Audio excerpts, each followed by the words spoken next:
오늘 우리 주신 하나님 말씀 보겠습니다. 요한복음 7장 10절로 13절 말씀까지 하나님의 때의 두 번째 시간입니다. 요한복음 7장 10절로 3절까지 같이 읽겠습니다. 우리 한 목소리로 10절부터 13절까지 읽을게요. 그 형제들이 명절에 올라간 후에 자기도 올라가시되 나타내지 않고 은밀히 가시니라. 명절 중에 유대인이 예수를 찾으면서 그가 어디 있느냐 하고 예수에 대하여 무리 중에서 수군거림이 많아 어떤 사람은 좋은 사람이라 하며 어떤 사람은 아니라 무리를 미혹한다 하나 그러나 유대인들을 두려워함으로 드러나게 그에 대하여 말하는 자가 없더라. 아멘. 말씀이었습니다. 좋으신 하나님, 이 시간에 우리에게 주시는 말씀에 은혜 받도록 주님이 친히 말씀하여 주옵소서. 예수님의 이름으로 기도합니다. 아멘. 사막에 가면 낙타가 있습니다. 홍지순례에 가서 제가 한번 낙타를 한번 타봤어요. 참 신기한 거는요, 이 낙타라는 말을 타는 것처럼 배울 필요가 없다는 거예요. 제주도에 가서도 말을 한번 이렇게 타봤 기억이 납니다.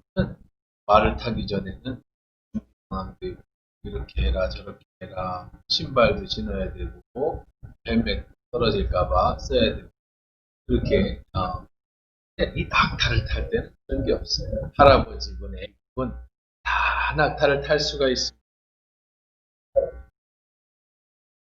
사람이 탈 때까지 낙타는요 무릎을 탁 꿇어줍니다. 말은 안장 위에 이렇게 사다리 같은 걸로 올라타야 되지만 낙타는 그럴 필요가 없어요. 낙타 혹 앞에다가 이렇게 거적 같은 것만 깔면 그냥 낙타가 무릎을 꿇고 앉아줍니다. 그냥 타면 돼. 낙타는요 주인이 일어나라고 지시할 때까지 일어나는 법이 없습니다. 낙타의 무릎을 보면 주먹만한 굵은 굳은 살이 맺혀 있습니다. 얼마나 무릎 꿇고 앉았는지 거기에 굳은 살이 다 있어요. 한번 앉은 곳에서 주인이 명령이 내려질 때까지는 꼼짝하지 않습니다. 때가 돼서 주인이 탁탁 엉덩이를 치면 일어나라고 사인을 하면 천천히 일어나는데 혹시 등에 탄 사람이 떨어질까 해서 앞발부터 천천히 일어납니다. 걸을 때도 낙타는요 사람이 혹시나 떨어질까 해서 한 발 한 발 천천히 걷습니다. 어떻게 보면 멍청해 보여요. 사람을 기다리고 있을 때 좀 일어나서 이리저리 돌아다녀 보기도 하고 긴장도 좀 풀고 또 풀도 뜯어 먹으면 좋겠는데 멍청이만큼 그냥 앉아서 무릎 꿇고 앉아서 되새김질만 질겅질겅하고 있고 그저 주인의 그 시간만 주인이 기다릴 때만 기다리고 그리고 그 말에 무조건 순종하는 동물이 낙타입니다. 낙타가 어떻게 그렇게 무릎을 오래 꿇고 앉을까? 낙타를 연구한 사람들 이야기를 들어보면 이유가 나오는데 사막에는요 모래바람이 심하게 그 모래바람이 불 때 때로는 눈을 뜰 수 없을 정도로 몸이 날아갈 정도로 강하게 부는데 이때 낙타는 무릎을 탁 꿇고 앉아서 고개를 땅에 탁 쳐박고 있습니다. 낙타는요 눈을 보면 낙타 눈처럼 이쁜 눈이 없어요. 속눈썹이 얼마나 긴지요. 낙타는 아주 긴 눈썹을 가지고 있어서 그 모래 폭풍 속에서도 눈을 뜰 수 있답니다. 그러고 나서 바람이 너무 거세면 눈을 못 뜰 지경이 되면 거기에 무릎을 탁 꿇고 앉아서 몸을 최대한 낮추고 고개를 푹 숙이고 모래 폭풍이 탁 지나갈 때까지 꼼짝을 안 한답니다. 그리고 모래 폭풍이 다 지나가면 또 일어나서 한 발 걸어간다는 거예요. 그 큰 낙타가 물이 없는 사막에서 오랫동안 생존할 수 있는 비결은 우리가 잘 아는 낙타 혹의 물주머니, 는 아니고 기름주머니입니다. 그것에서 물같이 그것을 잘 저장해 놨다가 물 없이도 생존하는 그런 낙타. 그런 얘기는 들어봤어도 여러분이 낙타가 이렇게 무릎 꿇고 자연 앞에 순종하는 건 잘 못 들어봤을 거예요. 낙타는 이렇게 자연에 순응할 때, 그리고 때를 분별할 줄, 지금 내가 몸을 움츠려야 될 때인지, 지금 내가 일어나야 될 때인지, 내가 걸어가야 될 때인지를 자연과 주인의 그 목소리에 잘 듣고 순종하면서 생존하고 살아가는 때를 아는 지혜. 우리에겐 너무 소중한 거예요. 우리는 하나님이 만든 자연과 동물들을 통해, 그리고 자연 앞에서, 그리고 하나님 앞에서 우리는 어떻게 순종해야 되는가를 배워야 되는 거죠. 순종이라는 것은 다른 말로 표현하면 때를 기다리는 것과 같아요. 지난주에 예수님의 형제가 전투로 말을 했습니다. 당신이 정말 메시아라면 지금 이 기회가 명절인데 전국 각지의 사람들이 몰려든 이때에 빨리 서울로 올라가서 당신의 뜻을 펼쳐보십시오. 지금이 당신을 나타낼 때입니다. 사람들이 예루살렘에 모여드는 이때가, 모든 사람이 다 당신에게 관심을 두고 있을 이때가 바로 당신을 나타낼 때입니다. 그런데 예수님은 그런 얘기에 동요하지 않습니다. 움직이지 않습니다. 아버지의 때가 이르지 않았기 때문에 올라가지 않는다 말을 합니다. 도대체 언제가 예수님이 예루살렘에 올라가실 때일까? 하나님의 아들 메시아가 이 시골 나사렛에서 계속 계실 수가 없으니까 이제 올라가야 될 텐데, 예수님은 언제 하나님이 올라가는 때를 알 수 있어요. 언제?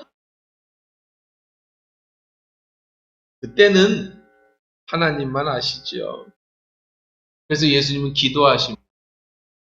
예수님은 기도를 통해 하나님께 때를 묻습니다. 낙타가 모래바람이 끝날 때를 기다리듯이, 주인이 일어나라고 할 때를 기다리듯이 예수님은 하나님이 가라 할 때까지 기다리고 언제가 가야 될 때인지 기도하며 묻습니다. 예수님은 바쁘게 사역을 할 때도 그랬고요. 또 지금처럼 시골에서 고향에 들어가서 몸을 숨길 때도 그랬고, 예수님은 습관에 따라서 새벽이 되면 한적한 곳에 가셔서 날마다 하나님의 때와 그 뜻을 구하는 기도를 드렸습니다. 예수님은 매일 새벽 기도, 매일 하나님의 때를 기다렸습니다. 매일 하나님의 뜻을 구했습니다.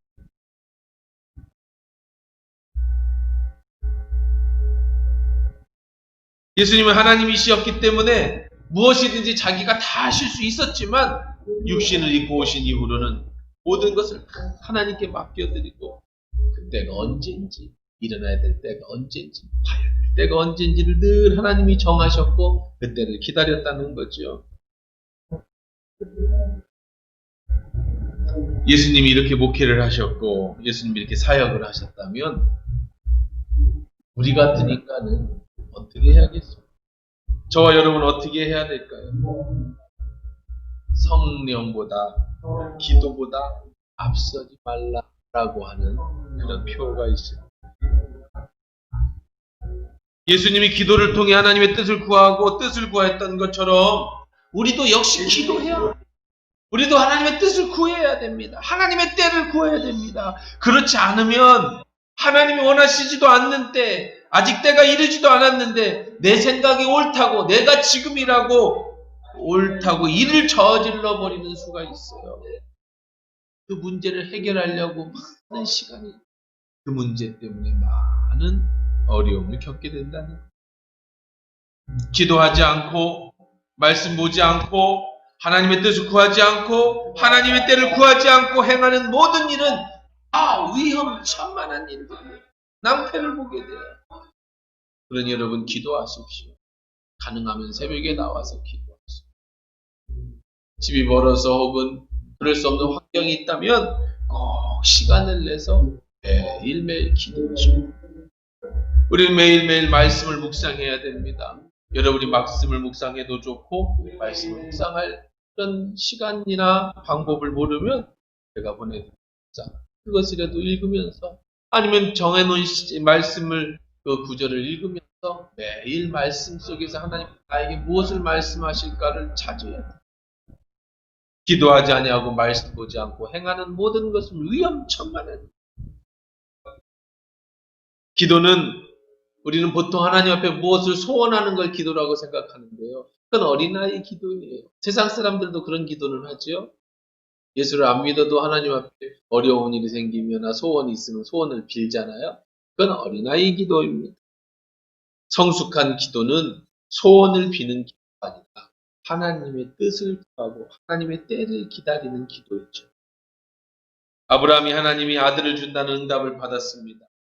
응답은 받았습니다. 근데 그 때가 언제인지. 나이가 점점 들어서 80 노인이 됐습니다. 도저히 더 기다릴 수가 없어. 기도하지 해보지 않고 말씀 듣지 않고 일을 저질러 버립니다. 사라가 아닌 하갈에게서 아들을 얻습니다. 하나님이 정해놓아 주신, 하나님이 약속하신 하나님의 때가 아니라 자신의 때, 조바심에 사라가 아닌 하갈에게서 이스마엘이라는 아들을 얻습니다. 아브라함은 이스마엘을 통해 하나님이 축복해 주실 것이라고 믿었지만 그때는 하나님의 때가 아니었어요. 아브라함과 하갈은, 아브라함과 하갈은 그를 통해 낳은 이스마엘 때문에 그 집안은, 사라는 또 큰 고통을 겪습니다. 이스마엘이라는 이 아들은 평생의 무거운 짐이 됩니다. 때를 구하지 않고 저지른 일로 인해서 그 후손들이 엄청난 고난과 고통을 당하게 됩니다. 이스마엘의 자손들이 이슬람이라는 종교를 창시했고 오늘날 이삭의 자녀인 이스라엘과 끝모를 전쟁을 이어가고 있어요. 그뿐 아니라 세계의 테러가 이슬람의 이름을 걸고 무참히 사람을 죽이는 공포의 종교가 되어버립니다. 그것이 바로 때를 기다리지 못한 아브라함이 이스마엘을 낳은 사건 때문에 그렇게 됐습니다. 언제가 그럼 하나님의 때였을까요? 그 후로 20년이나 더 지났어요. 아브라함은 100살에 이르러서야 아들 이삭을 낳고 하나님의 때가, 하나님의 뜻이 이루어지게 됩니다. 하나님은 최고의 경영자예요. 하나님은 최고의 작가십니다. 우리의 각 개인, 여러분 한 명 한 명에 대한 모든 계획과 그 각본을 다 써놓고 계십니다. 우리는 그때를 알지 못합니다. 그래서 우리는 기도해야 되는 거예요.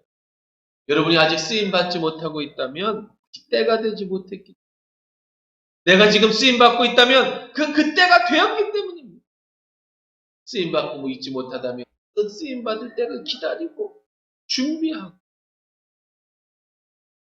그러면 하나님께서 반드시 하나님의 때가 되면 써주시는 거예요. 여러분, 남편이 돌아오기를 기다리는 분이 계시다면, 남편이 예수님께 돌아오기를 기다리는 분이 계시다면 포기하지 말고 기도하세요. 속히 임하길 기도해 보십시오.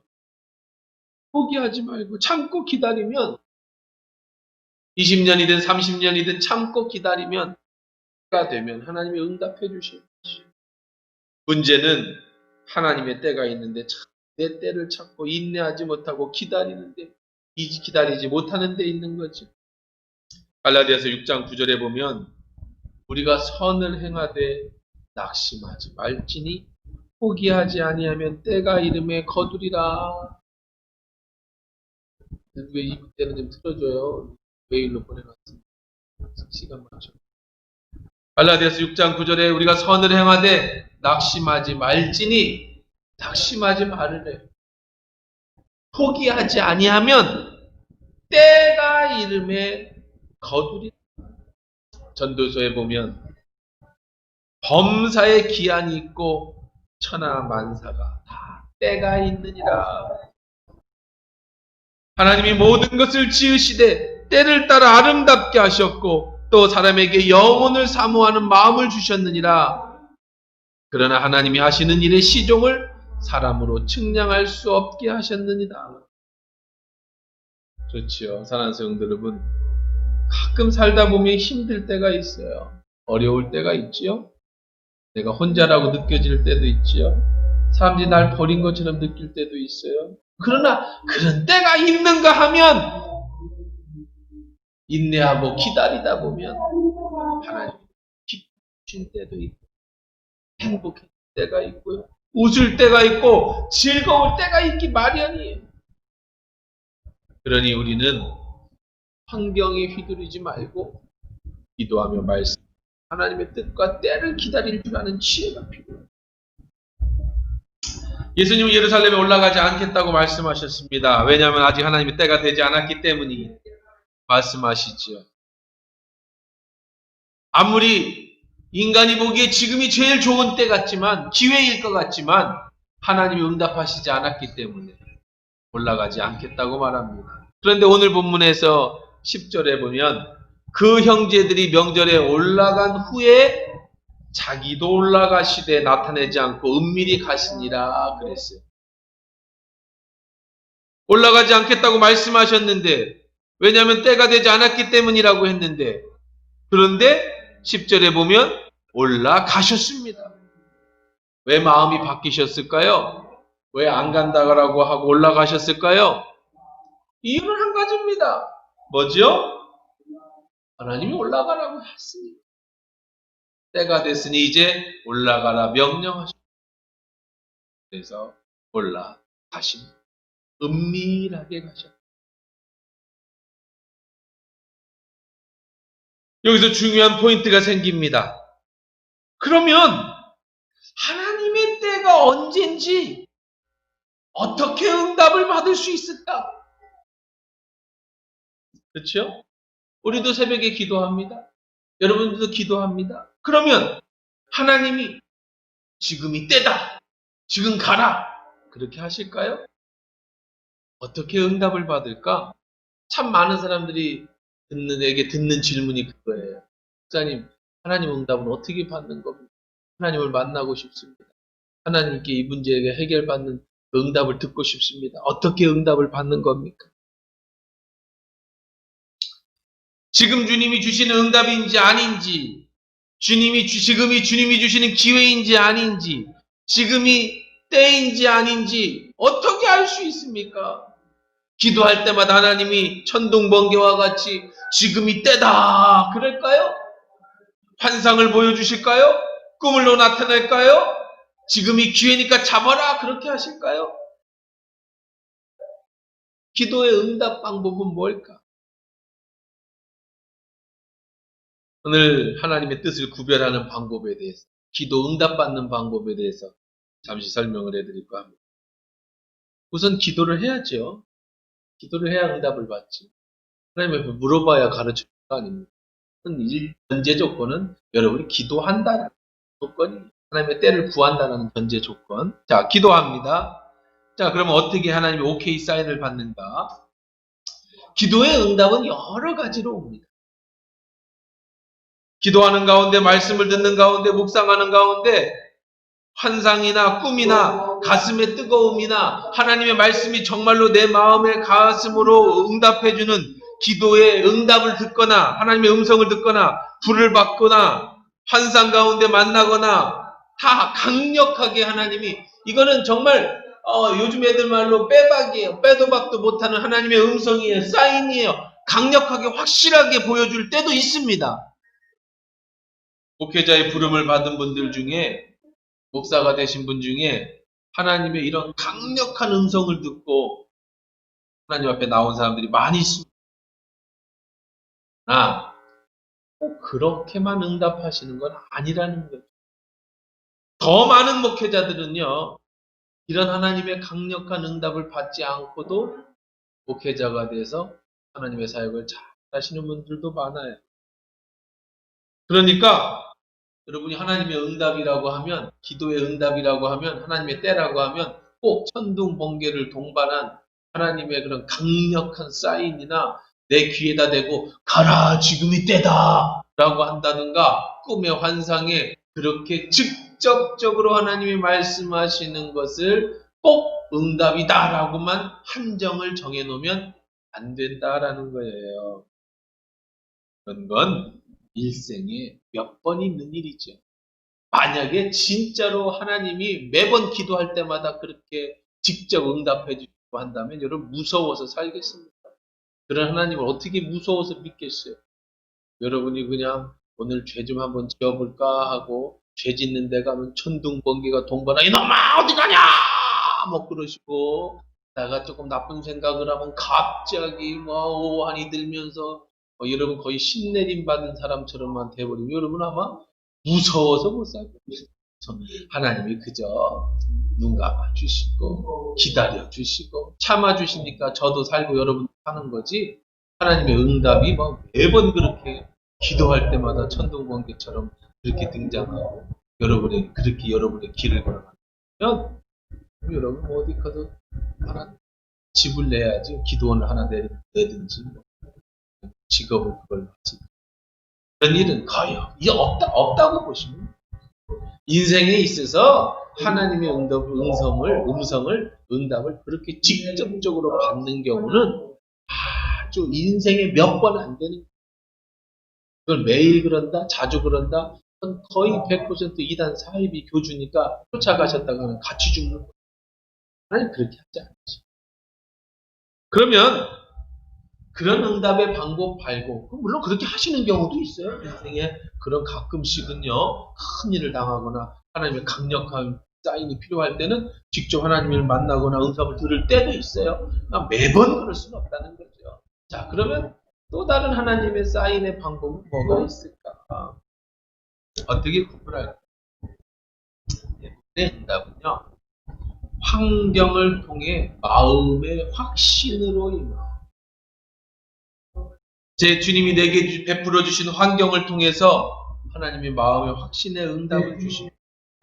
주님이 주시는 지혜로 내게 깨우쳐 주시기도 하고 말씀을 읽거나 듣는 중에 깨달음으로 오기도 하고 예수님처럼 제가 갈까요? 할 때 마음의 편안함으로 가야 되겠다는 확신이 오고 이렇게 부드럽고 잔잔하게 여러분이 기도한다는 전제에 기도 안 하고 막 마음이 평안하면 이게 내 마음이 평안한 건지 기도해서 하나님이 쌓이느냐 그거 없잖아요.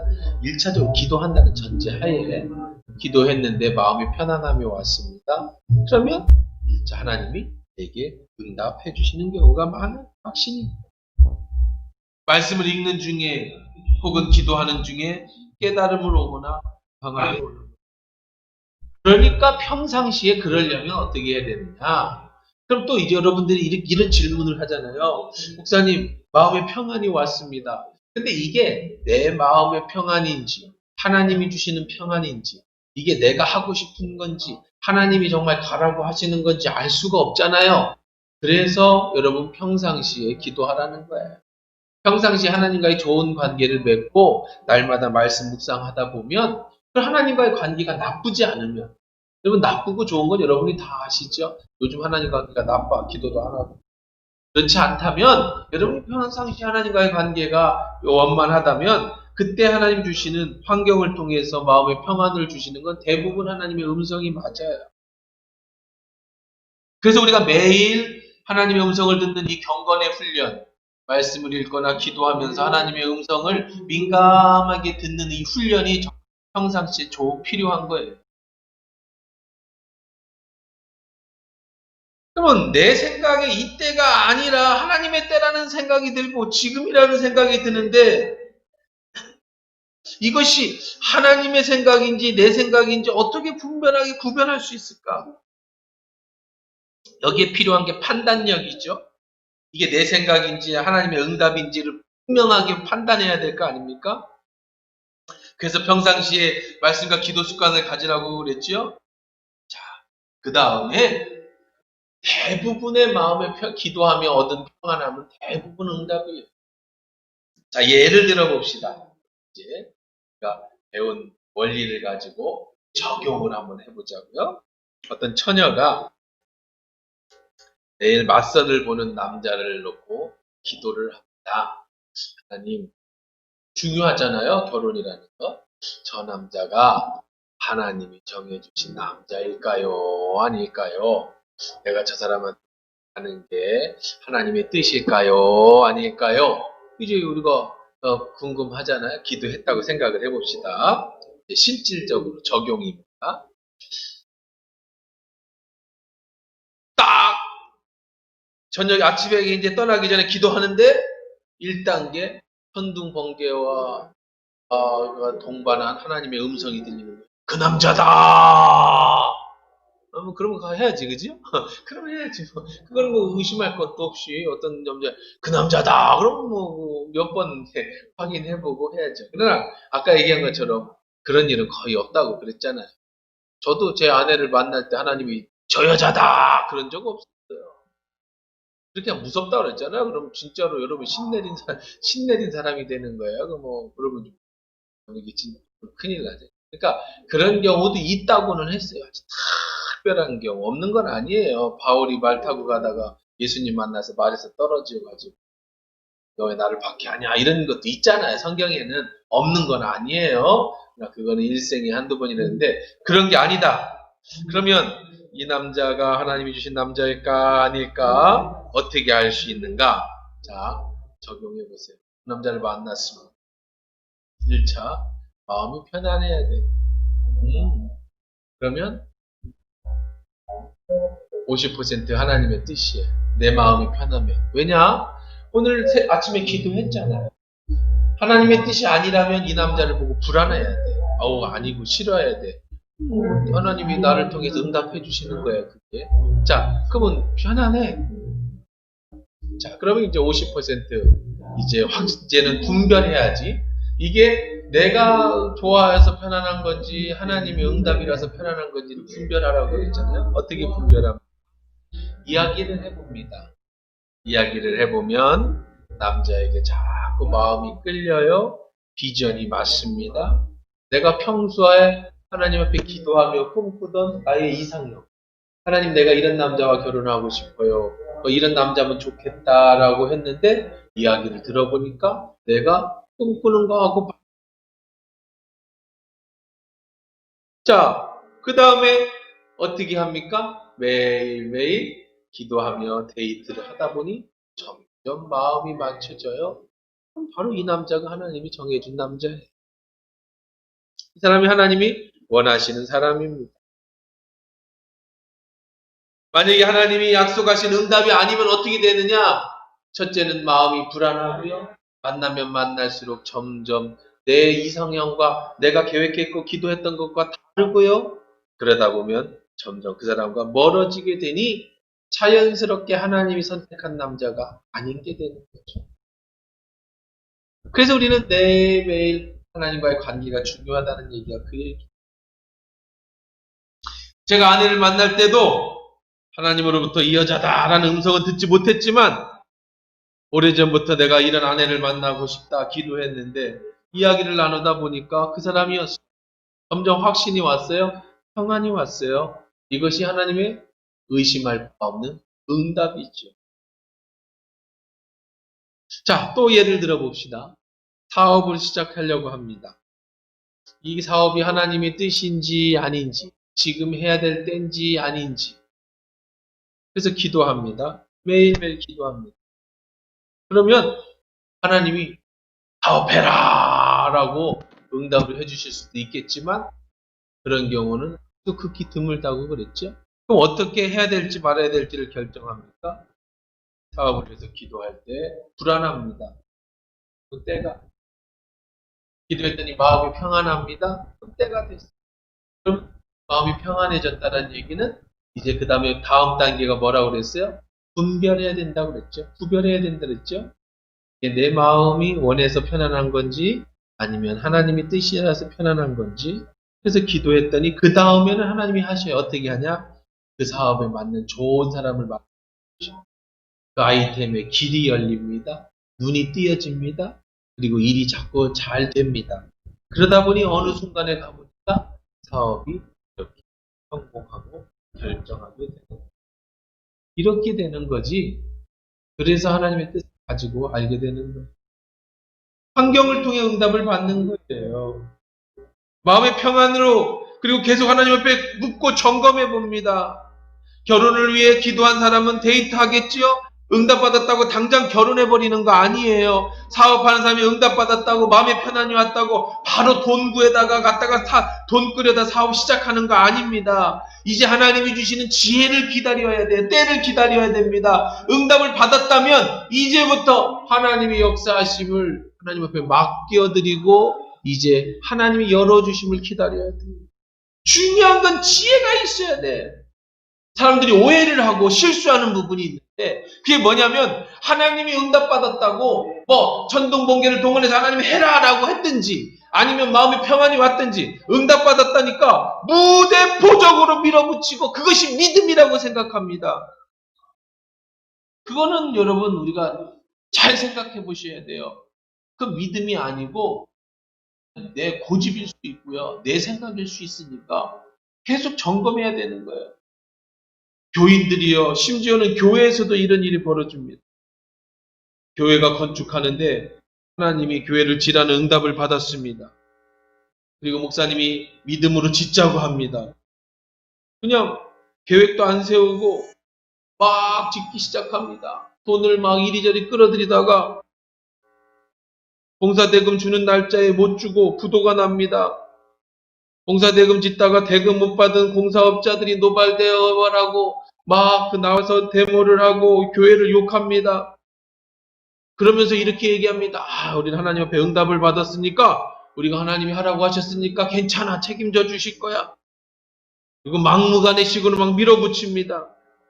그리고 돌아다니면서 자랑하는데 우리는 돈 한 푼도 없이 믿음으로 쳤어. 이건 아니에요. 그렇게 해서 짓는 경우도 있지만 그러다가 하나님 욕먹이고 교회 무너져서 딴 사람 앞에 넘어가고 그런 경우도 정말 많습니다. 누가복음 14장 28절에 보면 너희 중에 누가 망대를 세우고자 할 때, 망대 건물을 지려고 할 때에 자기의 가진 것이 준공하기까지 충분하는지 먼저 앉아 그 비용을 계산하지 아니하겠느냐. 하나님이 응답받았다 할지라도 비용을 계산하고 계획을 세우고 그 계획대로 하나님 앞에 기도해 가면서 하나씩 만들어가는 것이 우리의 인생이고 우리의 삶이지 응답받았다고 막 밀어붙이고 그렇게 이상한 행동을 하면서 내가 믿음이 좋은 것처럼 보여서는 안 된다. 그러다가 실패하는 사람들이 더 많아. 하나님의 응답과 선포된 말씀 그 사이에 내가 나아갈 때는 반드시 분별하는 지혜가 꼭 필요한 거예요. 그 일을 이루기 위해 계획을 세워야 합니다. 기도 응답을 해주신 하나님이 허락이 떨어지면 이제 내 마음대로 해도 되는 게 아니라 기도하면서 하나씩 만들어가는 거예요. 그 가운데서도 믿음이 필요하고 그 가운데서도 계속되는 기도가 필요하고 그러면서 하나씩 세워져 가서 수순을 밟아서 마침내 하나님의 응답을 받는 거지. 청년들이 와서 가끔 이런 상담을 할 때가 있습니다. 목사님, 이 직장 그만두고 싶어요. 왜? 비전도 없고 일도 힘들고. 그래? 그만두면 기도해야지. 예, 기도하고 있어요. 그래? 그 다음에 뭐 할 건데? 뭐 이런 거 하고 싶어요. 그래, 우리 기도해 줄게. 기도하자. 그러나 중요한 거 한 가지가 있다. 하나님이 그쪽 문을 열어주시기 전까지 네 스스로 이 문을 닫아서는 안 된다. 내 기분대로 내 승질대로 화난다고 사표 쓰고 그 다음에 하나님의 뜻을 구하는 것, 그건 하나님의 뜻을 구하는 게 아니에요. 하나님의 시간을 기다리는 게 아니에요. 내가 이 회사를 그만두더라도 최선을 다하면서 이쪽 문이 열릴 때까지 기다렸다가 이쪽 문이 열리면 내가 이 문을 닫고 이 문으로 들어가는 거지.